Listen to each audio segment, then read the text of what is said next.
आळंदी येथे इंद्रायणी नदीला मोठा पूर आला असून नदीवरील शहरात प्रवेश करणारे 4ही पूल पाण्याखाली गेले आहेत. त्यामुळे सध्या आळंदी शहरात जाणे पूर्णपणे असुरक्षित असल्याचे आवाहन करण्यात आले आहे. पालखी सोहळा प्रमुख ॲडव्होकेट राजेंद्र बाबूराव यांनी वारकरी, भाविक आणि नागरिकांना विनंती केली आहे की जे आळंदीच्या दिशेने प्रवास करत आहेत त्यांनी पुढे जाण्याचा प्रयत्न करू नये. ज्या ठिकाणी आहेत त्याच ठिकाणी किंवा जवळच्या सुरक्षित स्थळी थांबावे. सध्या पुराची परिस्थिती लक्षात घेऊन देवस्थान, महसूल प्रशासन आणि पोलीस प्रशासनाकडून आवश्यक ती सर्व खबरदारी घेतली जात आहे. वारकरी, भाविक आणि नागरिकांनी कोणत्याही अफवांवर विश्वास न ठेवता प्रशासनाच्या सूचनांचे पालन करावे आणि सुरक्षिततेला प्राधान्य द्यावे. ही होती आळंदीतील पूरस्थितीची महत्त्वाची माहिती. अशाच ताज्या आणि विश्वासार्ह बातम्यांसाठी आमच्या चॅनलला सबस्क्राईब करा.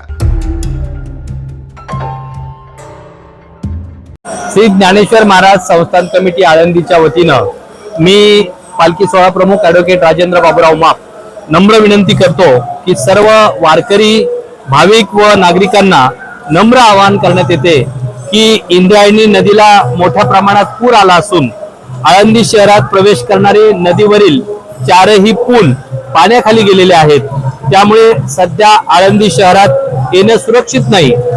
जे वारकरी व भाविक आळंदीच्या दिशेने प्रवास करत आहेत त्यांनी ज्या ठिकाणी आहात त्या ठिकाणी अथवा त्या लगतच्या सुरक्षित ठिकाणी थांबावं. आळंदीमध्ये येण्याचा कुठल्याही प्रकारे प्रयत्न करू नये.